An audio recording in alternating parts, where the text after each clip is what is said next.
Bien le bonsoir, dans l'actualité de ce 8 novembre 2019, le Mawlidoul Nabi, célébration de la naissance du prophète Mohammed, paix et salut sur lui. Tivaouane refuse du monde, la communauté catholique de la ville sainte s'approprie l'événement dans l'esprit notoire de la cohabitation exemplaire entre musulmans et chrétiens au Sénégal. Serait-ce un dumping éphémère pour embrigader les clients de la concurrence ? Les consommateurs croisent les doigts pour qu'il en soit justement autrement. L'arrivée de Free au Sénégal redéfinit les offres Internet et téléphonie mobile. Reportage dans ce journal. Voyage ce soir, notre équipe embarquée à bord d'un bus Sénégal Demdik, destination Vélingara, plus de 600 km avec plus de confort que d'habitude. L'effondrement du mur de Berlin, un anniversaire qui intervient dans un contexte chargé, marqué par le repli identitaire et la course à l'armement qui font craindre le pire. L'invité du vendredi répondra aux questions de Migui Maram Ndiaye en plein cœur de Tivaouane, Cheikh Ahmed Tidiane Sy Al Amin et le président du cadre unitaire de l'islam au Sénégal.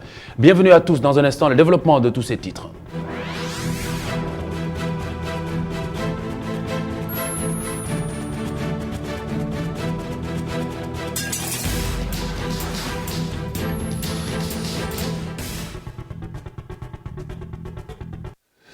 Les clients des opérateurs mobiles qui jubilent depuis quelques jours des offres alléchantes au grand bonheur de ces consommateurs. L'arrivée de Free en effet au Sénégal avec des tarifs qui frisent le dumping en serait l'origine, une rivalité qui redéfinit les lois du marché. Mais la réaction de l'opérateur traditionnel irrite quelque peu certains clients. C'est un reportage de Mam Abdougaye Kassé. La guerre des offres entre Free et Orange ravit les consommateurs sénégalais, comme cet agent du ministère des Finances. Toute concurrence est bénéfique pour les consommateurs. Donc là, on vient de l'expérimenter. Free est venu avec des offres agressives. Orange a dû répondre avec, je pense, de nouvelles offres hier. Forcément, le consommateur, il est gagnant parce qu'on voit que les prix s'en vont à la baisse. Il y a aussi une bataille qui se joue sur la couverture réseau. Chacun se prononce sur la qualité de son réseau. Donc tout compte fait, c'est quelque chose de bénéfique, aussi bien au niveau du prix qu'au niveau de la couverture du réseau. Bien qu'Orange ait revu le coût de ses offres à la baisse, il estime que le premier opérateur téléphonique implanté dans le pays aurait dû le faire depuis belle lurette. Nous était l'arrivée de Free, ce qui est sûr, Orange n'allait pas réagir, allait maintenir ses prix. Donc tout compte fait, on se rend compte que Orange avait les moyens de baisser ses prix depuis le début, mais elle ne l'a pas fait, a préféré en tout cas presser, n'est-ce pas, les Sénégalais comme une Orange. Donc on se rend compte qu'Orange se dit toujours leader, mais en réalité on voit qu'il a un comportement de suiveur. Ici au point E, cette dame travaille dans un centre d'appel. Elle aussi magnifie la concurrence entre Free et Orange. Je pense que c'est une concurrence qui est bénéfique dans la mesure où c'est ce qui a induit Orange à baisser ses prix et à revoir ses forfaits, qui nous coûtait vraiment excessivement cher. La quasi-totalité de notre salaire passait entre les appels et les passes Internet. Donc je pense que Free devait être là même bien avant pour que Orange puisse baisser les prix, tout simplement. Ce monsieur, croisé dans les alentours, lui aussi magnifie cette concurrence entre les deux opérateurs téléphoniques. Moi, je trouve que c'est la population qui en bénéficie. Pourquoi? Parce que c'est la population, beaucoup n'ont pas les moyens.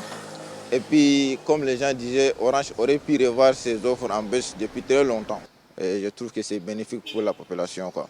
Et nous, qu'à continuer comme ça nous arrange, quoi. Les consommateurs sénégalais qui se sont longtemps plaints de la cherté des offres de leurs opérateurs saluent la concurrence et espèrent que d'autres opérateurs vont venir pour que les offres soient encore plus alléchantes. Pourvu que ça dure, nouvelle arrivée dans la sphère audiovisuelle également. Sunuyef, la nouvelle chaîne du groupe Canal+, exclusivement dédiée au cinéma, téléfilms et séries du pays. Le lancement officiel a eu lieu hier jeudi. Les comédiens et producteurs au rendez-vous espèrent un bon coup de fouet à leur secteur.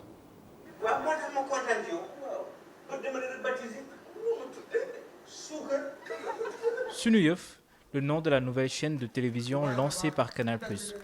Une chaîne culturelle qui sera exclusivement dédiée à la diffusion de films et séries sénégalais. Sunuyef venait compléter la chaîne des droits de l'audiovisuel On est aujourd'hui dans une salle de cinéma. Vous savez qu'une œuvre, normalement, commence à vivre dans une salle de cinéma. Ensuite, elle vit en première diffusion sur une chaîne de télévision. Et puis, elle peut vivre encore une deuxième fois, une troisième fois sur d'autres chaînes de télévision. Donc aujourd'hui, le message fort pour les réalisateurs et producteurs, c'est qu'ils ont un nouveau territoire d'accueil dans la chaîne des droits de l'audiovisuel. Selon les acteurs du milieu, la nouvelle chaîne apportera un coup de pouce au cinéma sénégalais, mais aussi une concurrence saine aux chaînes de télévision nationales, ce qui leur sera bénéfique. Bon, je pense que Sunuyef, c'est un pas de plus, n'est-ce pas, vers l'industrie culturelle. Et donc, ça ne peut être bénéfique pour les acteurs culturels en général. Je veux dire, les comédiens, les techniciens, les réalisateurs, les producteurs surtout. C'est des opportunités. Je crois que l'environnement médiatique, l'environnement est tellement large que je crois que toute chaîne de télévision puisse prendre sa place et proposer des opportunités. Je crois qu'il n'y a pas de concurrence là-dedans. C'est une concurrence saine et ce n'est pas les mêmes plateformes aussi. Sunuyef ne se cantonnera pas seulement à diffuser de nouvelles productions. La scène sénégalaise dans son ensemble sera aussi plébiscitée. Une façon de lui redonner un nouveau souffle.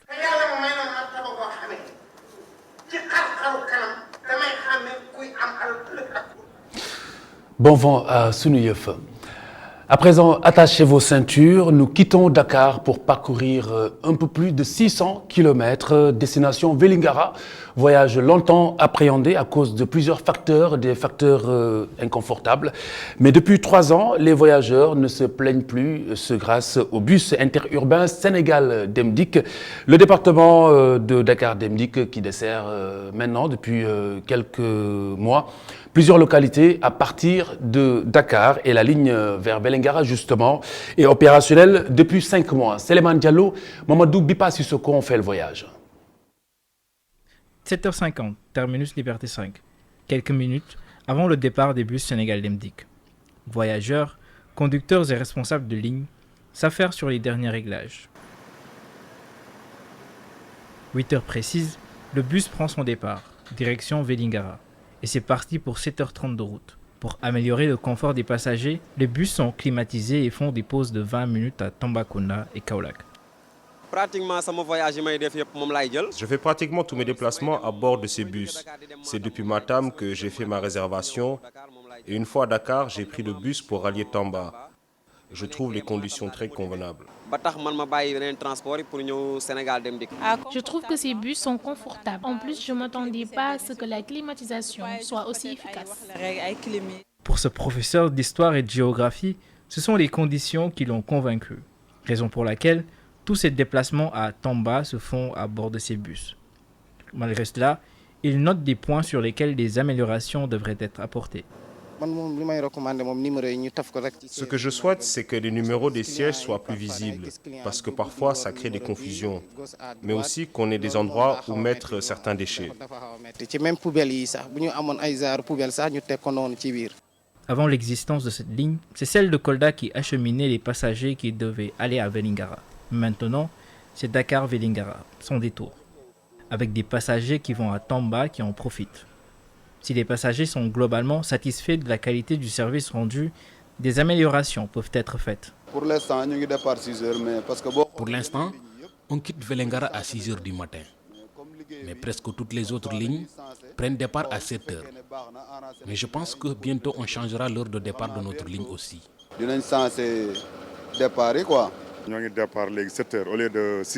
Notre bus quitte à 7 h du matin au lieu de 6 h. Mais le problème, c'est que les clients sont toujours en retard. De ce fait, on est obligé parfois de laisser les retardataires là-bas. Lancé il y a 3 ans par la société publique, Sénégal Demdik vise à améliorer les conditions du transport interurbain au Sénégal. Un sous-secteur miné par les accidents de la route et le non-respect des normes.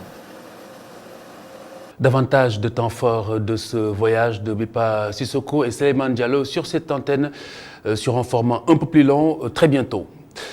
Le monde se souvient aujourd'hui, ou demain plutôt, de la chute du mur de Berlin. C'était le 9 novembre 1989, un symbole de la fin de la division du monde en 2 blocs. Le bloc occidental qui était opposé à l'URSS. Alors, les pays africains Se sentent-ils concernés par ce 30e anniversaire? L'événement a-t-il eu des conséquences sur les pays africains? Moussa Fall et Tidiane Sissoko nous apportent quelques éléments de réponse. Il était le symbole des rivalités entre le bloc de l'Est dominé par l'URSS et le bloc de l'Ouest sous l'aile américaine. Le mur de Berlin s'est effondré en 1989, une date qui a marqué un tournant dans les relations internationales. Parce que l'épicentre a été en 1989. Mais je peux dire, il y a des événements, des signes avant-coureurs qui sont apparus avant, notamment avec en 1979 la chute du Shah d'Iran. Et aussi, le point de départ, c'était l'intervention de l'URSS en Afghanistan pour soutenir le régime communiste. Et même en Afrique, il y a des pays qui ont abrité des champs d'affrontement, particulièrement l'Angola et le Mozambique.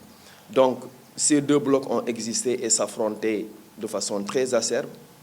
Jusqu'au début des années 90, on a assisté à l'éclatement du bloc de l'URSS. L'Occident célèbre certes aujourd'hui les 30 ans de la chute du mur de Berlin, mais pas les pays africains, car l'Afrique a d'autres préoccupations et les défis sont immenses. Je crois que l'Afrique aujourd'hui a des problèmes beaucoup plus importants à régler avec notre zone de libre-échange continentale. Au niveau régional, on parle beaucoup plus d'intégration. Au niveau de la CEDEAO, on est en train de parler de monnaie unique. Et quand on le célèbre, c'est important parce qu'on est derrière des États qui sont plutôt concernés par cet événement. Parmi ces États, on a les États-Unis, on a la Russie. La chute du mur de Berlin, un événement qui a eu des conséquences en Allemagne avec surtout la réunification du pays, mais aussi en Afrique où de nombreux pays se sont retrouvés orphelins de la grande URSS. La chute du mur de Berlin a laissé beaucoup d'orphelins communistes, notamment en Afrique, parce qu'on avait des pays comme le Bénin avec Mathieu Kérékou, qui était un pays communiste. Il y avait le Congo de Sassou Nguesso, c'était du temps de Marien Ngouabi et consorts. Donc, les communistes se sont retrouvés orphelins. Et il y avait d'autres qui n'adhéraient pas au modèle occidental. Je disais que c'est les manifestations qui ont été marquantes en Angola et au Mozambique. Mais au moment de la bipolarité, il faut noter que la majeure partie des États africains étaient cantonnés dans un mouvement qu'on appelle le mouvement des non-alignés, qui a été créé à l'issue du sommet de Bandung en avril 1955. 30 ans après la chute du mur de Berlin, les spécialistes s'accordent sur la victoire du bloc occidental sur l'URSS, mais pas sur les conséquences de l'événement sur les pays africains. Les 30 ans de l'effondrement du mur de Berlin, un anniversaire qui intervient dans un contexte chargé, marqué par le repli identitaire et la course à l'armement qui font craindre le pire. On est loin de la dénomination hégémonique des États-Unis avec le réveil de la Chine qui lorgne la première place mondiale. Hassan Gueye. Francis Fukuyama avait anticipé sur la fin de l'histoire, affirmant avec une belle suffisance que plus rien ne pouvait plus arriver à l'Amérique. Sa domination économique, militaire et culturelle devenait hégémonique. En effet, les planètes s'alignent de plus en plus pour l'Empire américain. Le rideau de fer qui a séparé la RFA et la RDA tombe en 89 et laisse place à la réunification. Dans la foulée, en 91, le bloc soviétique se découpe en rondelles et consacre de fait la fin de la guerre froide. Ces événements sont un repère majeur et un point de bascule qui ont une forte incidence sur la géopolitique contemporaine. En fait, pour le monde occidental, le combat cessa faute de combattants.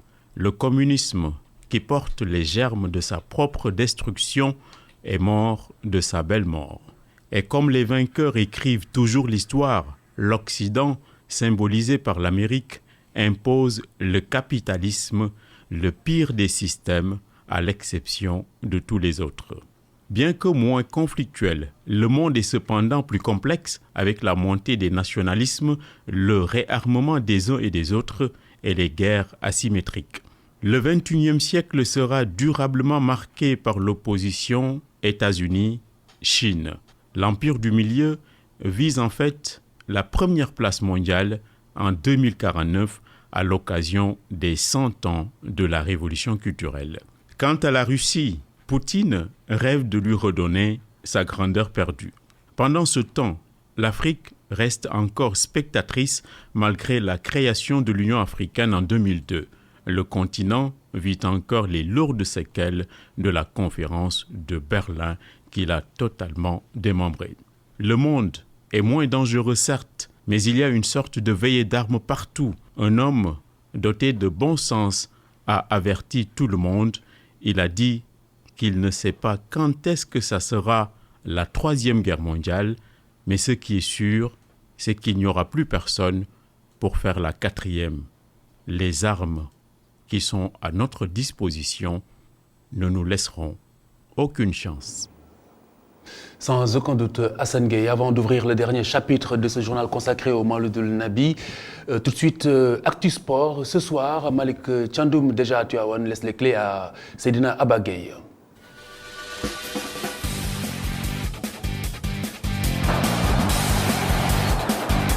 Battu 1-0 au stade Lat Dior de Thiès et dos au mur, Génération Foot a très tôt dominé la rencontre. Les joueurs de Djiby Fall réussissent d'ailleurs à ouvrir le score avant la fin de la première mi-temps par l'intermédiaire de Chérif Bayo.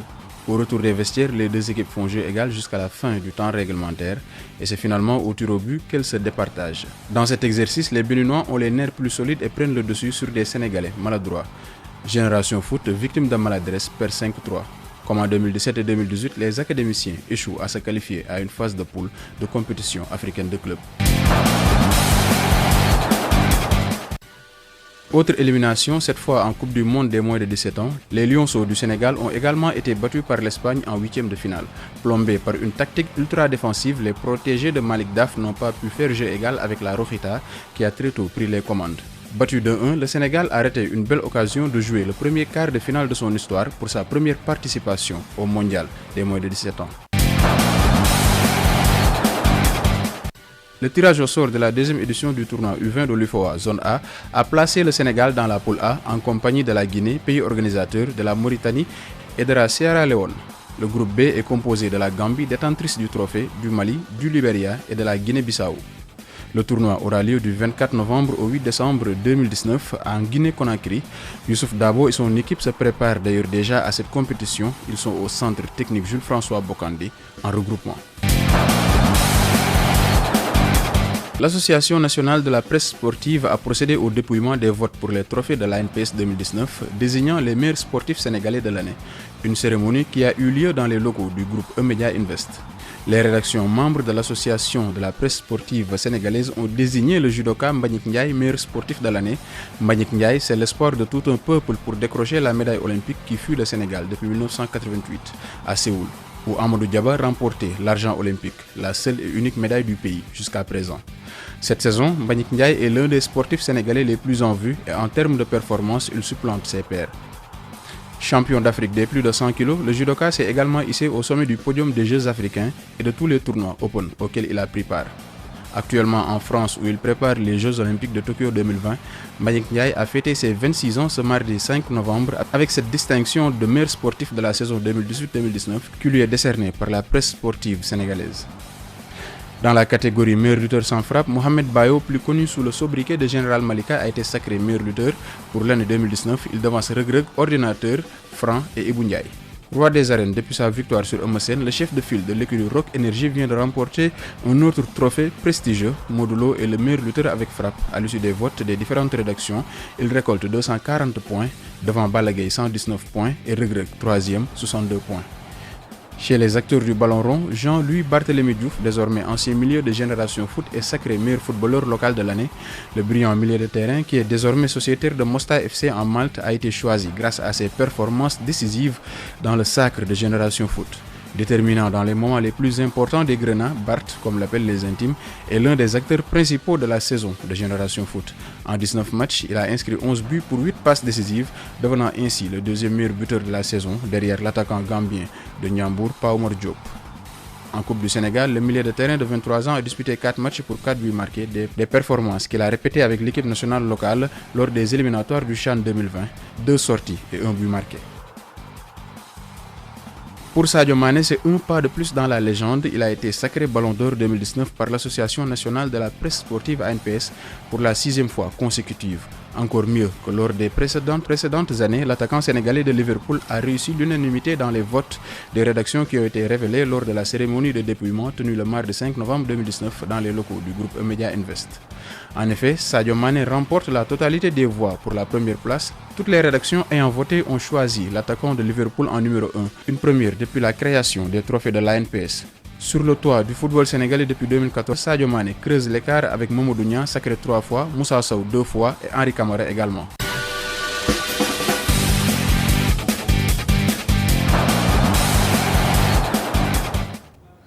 Comme convenu, le dernier chapitre de cette édition consacrée au Mawlidul Nabi 2019 célébré demain. Tivaouane est le lieu de convergence de beaucoup de fidèles, mais la naissance du prophète Mohammed, paix et salut sur lui, est célébrée un peu partout, bien entendu, au Sénégal, à Dakar, à la mosquée Al-Alwar, à la Médina. Toutes les dispositions sont prises pour un bon déroulement du Gamou, notamment au plan sécuritaire. C'est un reportage de Souleymane Diallo et Ndeye Amy Ndiaye. La mosquée omarienne se met aux couleurs du Gamou. À quelques heures de cet événement religieux, les fidèles sont dans les préparatifs. Ici, la célébration du Gamou est une tradition bien respectée. Depuis 1947, on célèbre le Gamou ici. Tout ce décor que vous voyez est fait exprès pour l'occasion. Il sera célébré demain et à partir de 17h, le Khalif sera présent avec ses invités. Ici, des centaines de fidèles viennent célébrer la naissance du prophète. Les membres ont déjà mis tout en œuvre pour bien les accueillir. Les autorités seront présentes. Ensuite, il y aura une discussion entre elles. Et pour finir, le Khalif va leur formuler des prières. On donnera à manger aux invités et aux disciples. Cet acte est une chose très importante aux yeux du Khalif. L'aspect sécuritaire n'est pas en reste. Toutes les mesures ont été bien prises. En plus des agents mobilisés par l'État, il faut des gens qui connaissent bien les lieux pour assurer la sécurité et veiller au respect des places réservées aux hommes et aux femmes. Wird, Zikr, Nafila, dans la mosquée omarienne, les fidèles formulent des prières durant toute la nuit. Un moment de recueillement pour célébrer la naissance du prophète Mohammed, paix et salut sur lui. Ndeye Amy Ndiaye, stagiaire. Je vous le disais, tous les chemins mènent à Tivaouane. Le petit train de banlieue envisage 16 navettes. Beaucoup de pèlerins préfèrent le train. Ils s'y sentent un peu plus en sécurité. Abdourahmane Ly. Le petit train de banlieue siffle, prêt à rallier la ville de Tivaouane pour les besoins du Maoulid. Un dispositif spécial pris par ses responsables qui compte mener à terme 16 circulations, 9 à l'aller et 7 au retour. Un train qui peut convoyer près de 400 voyageurs par jour. Les circulations ont commencé le jeudi 7 novembre, qui a coïncidé avec le dernier jour du Boud. Donc il y a eu 2 circulations, 15h et 17h. Le lendemain, le vendredi, à la veille du Gamou, on a eu 3 circulations. Donc il y a 9h30, 15h et 17h. Et enfin, le jour du Gamou, le samedi, il y aura 4 circulations, entre 10h et 17h. Et enfin, le dimanche, au lendemain du Gamou, il y aura 7 trains qui vont quitter Tivaouane pour rentrer ici sur Dakar. Nous travaillons en collaboration avec la gendarmerie et les ASP pour qu'il y ait la sécurité non seulement dans les environs de la gare, mais aussi à l'intérieur des trains. Par rapport à la sécurité justement, le petit train de banlieue n'avait pas pu rallier Touba lors du Grand Magal. Le fait de ne pas aller à Touba n'a pas été de notre ressort. Maintenant, ce qu'il faut savoir, c'est que nous, ce que nous gérons, c'est-à-dire ce sont les trains qu'on a, mais nous sommes sous tutelle du ministère des Infrastructures, du Transport terrestre et du désenclavement. Et pour aller à Touba, il faut qu'on ait une autorisation. Il faut savoir aussi que les rails entre Diourbel et Touba doivent aussi être refaits. Pour la sécurité des rails, nous pouvons assurer qu'il n'y aura aucun souci par rapport à ça. Pourquoi? Parce que Dakar-Tivaouane, c'est un chemin que nous connaissons, puisque comme je vous le disais tout à l'heure, du lundi au vendredi, le train quitte Tivaouane pour venir ici à Dakar et le soir, il quitte Dakar pour entrer à Tivaouane. Telles sont les raisons avancées par cette dame, une habituée de la locomotive, venue acheter son billet ici à la gare de Anne. Parce que c'est plus rapide, la sécurité aussi. Je l'ai choisi là. Ça fait 3 années que je prends le train. Selon les populations interrogées, que ce soit à bord d'un train ou d'une voiture, sur les rails ou sur la route, la vigilance doit être de mise pour un maulid avec moins d'accidents. Quelques instants donc, vous retrouverez Sophie Abba dans IR et puis le professeur El Hadj Songué Diouf en compagnie de Cheikh Mouhidine Diallo qui nous inspire ce soir. Kenno Askan Wi, 20h30 comme il est de coutume. Ce soir, antenne libre, les Sénégalais pourront se prononcer sur le point de l'actualité qui les aura le plus marqué, chacun ce qui le concerne. Et puis à 21h, vous retrouvez Décortica Culture avec Osama Sagna. Donc restez avec nous sur ITV certainement avant justement le déroulement de la deuxième partie du programme. Vous aurez l'opportunité de retrouver Tivaouane en direct. Excellente soirée à toutes et à tous et bon gamou sur ITV.